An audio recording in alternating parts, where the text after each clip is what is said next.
Unsure of your dream? Study abroad destination? Clear your doubts. Videsh Consult. Call 9676502888.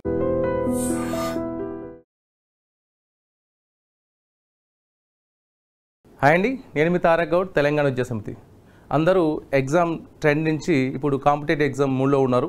పిల్లలంతా అంటే మే 2 నుంచి 4th or 5th వరకు website exam 2025కి attend అవ్వడానికి సంసిద్ధం అవుతున్న తరుణంలో ఒక 2-3 పాయింట్లు మీ దృష్టికి తీసుకురాదలుచుకున్నాను ఈ సందర్భంగా.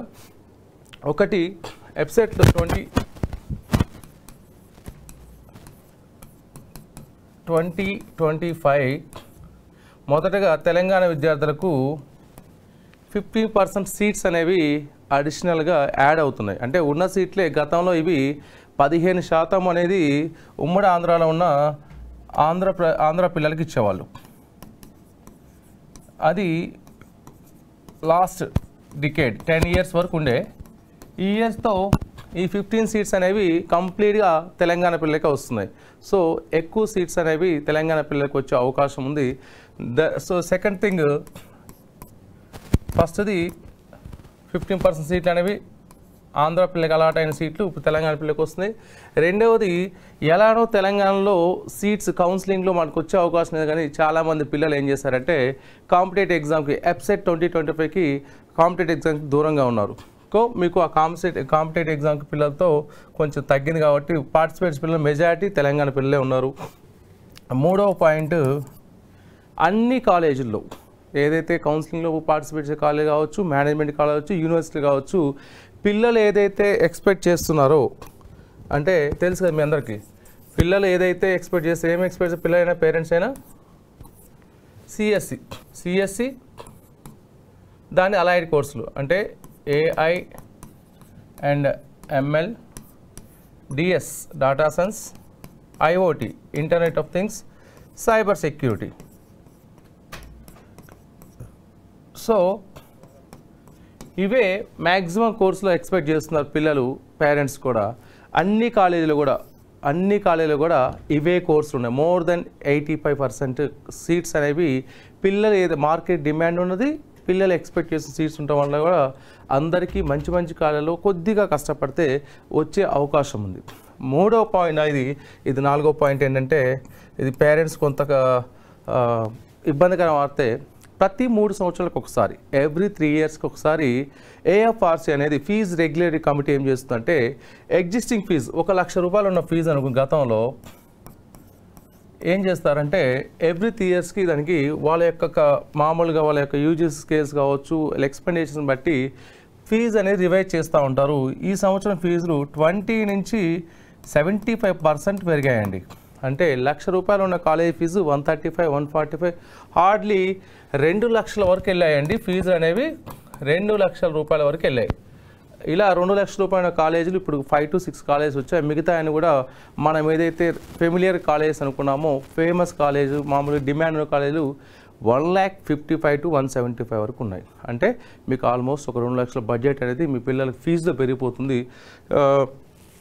ఇంకొకటి వచ్చేసి, ఈ ఫీజ్ స్ట్రక్చర్ అనేది పెరిగింది కాబట్టి కాస్త డొనేషన్స్ పెంచే అవకాశం లేకపోవచ్చు ఈ సంవత్సరం. ఎందుకంటే వాళ్ళు ఎక్స్పెక్ట్ చేసే అమౌంటే కాబట్టి, అది కాలేజ్ ఫీజులో పెరిగింది కాబట్టి మీకు డొనేషన్ విషయంలో కొంచెం తగ్గే అవకాశం ఉంది. అంటే యాజ్ యూజువల్ లాస్ట్ ఇయర్ ఉన్న ఫీజులు ఉంటాయి డొనేషన్స్.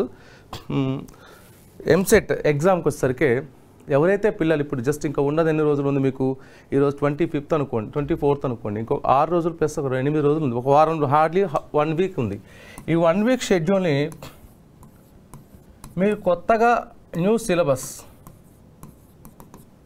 మీరు చదవాల్సిన అవసరం లేదు. మీరు చేయాల్సిందల్లా morning 6 to 9 AM, evening 7 to 10 PM 2 set of papers mock entrance టెస్ట్లు అనేవి ఖచ్చితంగా పర్ఫామ్ చేయండి. 100% మీ ర్యాంక్ అనేది ఒక 10,000 నుంచి 20,000 ర్యాంక్ అనేది మెరుగవుతుంది 100%. రోజుకి 2 ప్రాక్టీస్ టెస్ట్లు. దీనివల్ల ఏమవుతుందంటే కొత్త సిలబస్ అవసరం లేదు. 6 to 10 ఎగ్జామ్ పర్ఫామ్ చేయండి, 1 hour మళ్ళీ చూడండి ఎక్కడ కరెక్షన్స్ ఏం తప్పు చేస్తాము, ఏ చాప్టర్లో తప్పులు చేస్తున్నామని తెలుస్తుంది. ఈ మాక్ టెస్ట్లో మ్యాక్సిమం మీకు అంటే 7 రోజుల్లో 14 మాక్ టెస్ట్ రాస్తారు, ఎంసెట్ టెస్ట్ రాస్తారు. సో ఆ 14 టెస్ట్లలో మీకు అన్ని సిలబస్లో ఉన్నాయి, మోస్ట్లీ కవర్ అవుతాయి. ఇవే క్వశ్చన్స్ మీకు రిఫ్లెక్ట్ అయ్యే అవకాశం ఉంది ఎఫ్సెట్ ఎగ్జామ్లో. సో ఇది ప్రాక్టీస్ చేయండి. సార్ మీరు మొత్తం ప్రాక్టీస్ ఒక సమయం సరిపోలేదు, ఇంకా క్వశ్చన్స్ పర్ఫామ్ చేయాల్సి ఉన్నాయి అనుకుంటే మీరు ర్యాండమ్గా పెట్టొద్దండి. ఇట్లా పెట్టుకుని పోవడం కరెక్షన్ లేవు. ఎందుకంటే మనకున్న క్వశ్చన్ పేపర్లో 40 మార్క్స్ రావడం కూడా ఇబ్బంది పడుతున్నారు. 160 క్వశ్చన్స్కి 40 మార్కులకి ఎంసెట్ క్వాలిఫై కావట్లేదు. 900 మార్క్స్ 950 మార్క్స్ ఎంసెట్ ఇంటర్మీడియట్లో వచ్చినప్పటికి కూడా ఎంసెట్లో 40 మార్క్స్ రాని వాళ్ళు ఆల్మోస్ట్ 30,000 మంది 40 మంది ఉన్నారు. అవుట్ ఆఫ్ 2 lakhsలో 30% 20% ఎంసెట్ క్వాలిఫై కావట్లేదు. ఈ విషయాన్ని గమనించండి.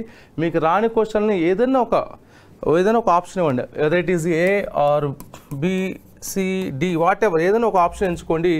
మీరు సమయం మిగిలిపోయినప్పుడు, సమయం లేనప్పుడు అన్నిటికీ అదే ఆప్షన్ పెట్టుకోండి. అట్లీస్ట్ 25% 30% కరెక్ట్ అవుతాయి. ఆ విషయాన్ని గమనించండి. ఈ చిన్న కరెక్షన్ చేసుకుంటే మంచి ర్యాంక్స్ వస్తాయి. తొందరపడి ఇంకోటి లాస్ట్ పాయింట్ అండి, ఎవరైతే సప్లిమెంటరీ రాస్తున్నారు కదా, ఈ April 30th లాస్ట్ డేట్గా ఉంది సప్లిమెంటరీ ఎగ్జామ్కి. రీకౌంటింగ్ రీవాల్యుయేషన్ ఉంది. ఎవరైతే ఇంటర్మీడియట్ ఫెయిల్ అయిన పిల్లలు బాధపడాల్సిన పని లేదు. మీకు రీకౌంటింగ్ ఉంది. నెక్స్ట్ రీకరెక్షన్ ఉంది. ఓకే, ఇది కాకుంటే మళ్ళీ అడ్వాన్స్ సప్లిమెంటరీ ఉంది. అడ్వాన్స్ సప్లిమెంటరీ రాయటం వల్ల మళ్ళీ మీరు కోల్పోయిన సబ్జెక్ట్ ఏదో మళ్ళీ విజయవంతమైన అవకాశం ఉంది. ఎంసెట్ రాస్తారు, తర్వాత మీరు మళ్ళీ కౌన్సిలింగ్కి వెళ్ళొచ్చు. మళ్ళీ అందరితో పాటు కలిసి degree or BTech whatever మీరు ఏదైతే విష్ చేస్తున్నా ఆ కోర్సుని చదువుకోవడానికి అవకాశం ఉంది. నారాజు కావాల్సిన అవసరం లేదు, నిరాశ చెందాల్సిన అవసరం లేదు. రీకౌంటింగ్ రీకరెక్షన్ ఉంది, అడ్వాన్స్ సప్లీ ఉంది. కాబట్టి చక్కగా చదవండి. పాస్ అయిన వాళ్ళేమో మంచి మాక్ టెస్ట్ ప్రిపేర్ అవ్వండి. All the best. మరిన్ని వీడియోస్ మీ ముందుకు వస్తాను. Signing off. మొన్న విడుదలైన జేఈ సెకండ్ ఫేజ్ రిజల్ట్స్లో జేఈ అడ్వాన్స్కి ఎవరెవరు ఏ పర్సంటేజ్ ఉన్న అభ్యర్థులు ఎలిజిబుల్లో కేటగిరీ వైజ్గా అనౌన్స్ చేయడం జరిగింది. అందులో మొదటిగా జనరల్ కేటగిరీ అండి. జనరల్ కేటగిరీ కట్ ఆఫ్ అనేది 93.1%. ఓకే, పర్సంటేజ్ అయినా మామూలు మార్క్స్ అనుకోండి, పర్సంటేజ్ అనుకోండి. ఇది 93.1% అనేది ఎలిజిబుల్గా ఉన్నారు. అంటే ఇంతకన్నా తక్కువ దిగువ వచ్చిన వాళ్ళు అడ్వాన్స్డ్కి అర్హత సాధించినట్టు లెక్క. రెండోది వచ్చేసి ఈడబ్ల్యూఎస్ అండి, ఎకడమికల్ వీకర్ సెక్షన్ 80%. అంటే ఓసీలో ఎవరైతే వీకర్ సెక్షన్లో ఉన్నారో, ఈడబ్ల్యూఎస్ కింద ఎలిజిబుల్ ఉన్నారో వాళ్ళకి కట్ ఆఫ్ అనేది 80.3% పెట్టారు. అంటే అదే ఓసీ పిల్లలకి 93 ఉంది. వాళ్ళు ఎవరైతే ఈడబ్ల్యూఎస్ని క్లైమ్ చేస్తున్నారో వాళ్ళకి 13% అనేది దిగువగా తక్కువ తీసుకొచ్చింది, చాలా హెల్ప్ అవుతుంది వాళ్ళకి. తర్వాత ఓబీసీ వాళ్ళకి వచ్చేసి 79.4, అంటే ఈక్వల్ టు ఓసీలో ఉన్న ఈడబ్ల్యూఎస్కి ఈక్వల్గా ఉంది. బీసీ పిల్లలకు కూడా కట్ ఆఫ్ 80కి 79.4కి పెద్దగా తేడా ఏం లేదు. ఈడబ్ల్యూఎస్ పిల్లలు ఓబీసీ పిల్లలు కూడా సేమ్ ఈక్వల్గా ఉన్నారు. వీళ్ళకి 10% ఉంది. 50% ఉన్న బీసీలకి వచ్చేసి ఇదే 80% ఇచ్చారు.